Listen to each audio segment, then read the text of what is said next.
européen, c'est le projet le plus profond que nous puissions élaborer ensemble, porter ensemble. C'est même la raison pour laquelle j'ai voulu venir vous rencontrer, participer à cette journée. Projet européen, pour moi, c'est deux choses essentielles. La première, c'est récupérer la souveraineté que nous ne pouvons plus exercer en tant que nation ou pays solitaire. Il se trouve que l'échelle du monde a changé.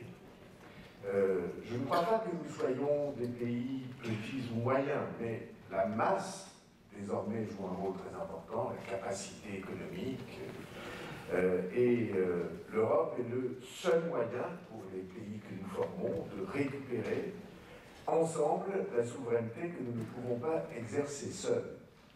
Je me suis même autrefois, de manière un peu provocatrice, défini comme un souverainiste européen. Et deuxième point, l'Europe est pour moi une communauté de civilisation.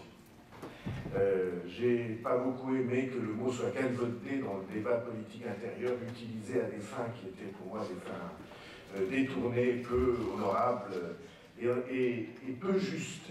Mais s'il est un sujet de civilisation, alors l'Europe en est en effet le défenseur, le porteur et l'expression. Nous avons, au travers du temps, grâce à l'histoire, il faudrait faire la généalogie de toutes ces racines, mais nous avons développé une vision de l'homme, une vision de la société, une vision de la séparation réelle entre ce que Pascal nommait les ordres, entre l'ordre de la religion, l'ordre de l'État, l'ordre de la science. Nous avons, depuis Pascal, et au fond c'était en germe depuis des siècles, développé une idée qui est une idée émancipatrice de la personne humaine.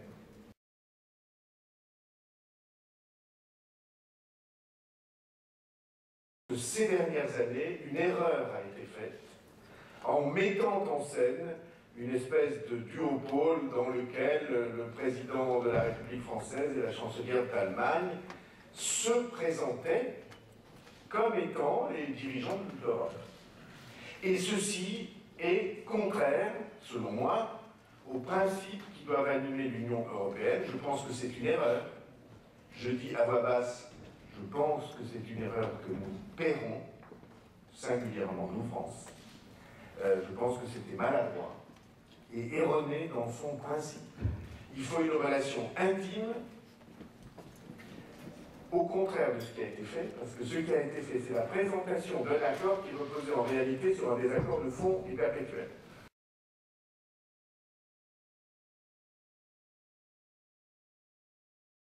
Si on faisait un sondage pour savoir qui est le président de l'Union, on aurait de vraies surprises, parce que je pense qu'on n'arriverait pas à 1% de réponse. Et a fortiori, si on demandait d'identifier un visage parmi une collection de photos ou une voix, on aurait une réponse qui approcherait les 0%. Et c'est absolument normal, parce qu'ils ont été choisis sur ce critère-là. Ils ont été choisis par les dirigeants nationaux, et singulièrement, nommément par Angela Merkel et Nicolas Sarkozy, sur un seul critère, qu'ils ne leur fassent pas d'ombre. Il ne faut pas s'étonner.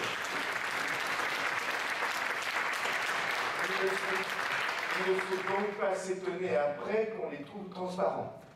C'est pour ça qu'on les a pris. Ceci est un attentat contre l'idée européenne. Et donc, moi je pense qu'il faut réenraciner de la légitimité, que c'est assez facile, même à partir des traités actuels. Il faut fusionner la fonction de président de l'Union et de président du Conseil et de président de la Commission, et il faut que ce président, cette présidente, soit élue.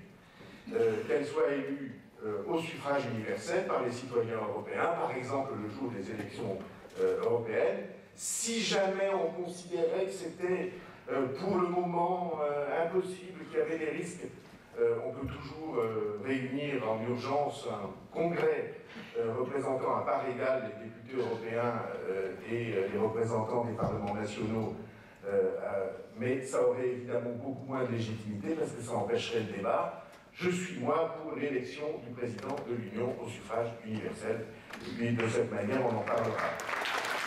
Si l'Europe est intergouvernementale, elle échouera. C'est la méthode communautaire, la seule qui peut permettre, au contraire, à l'Europe d'avancer.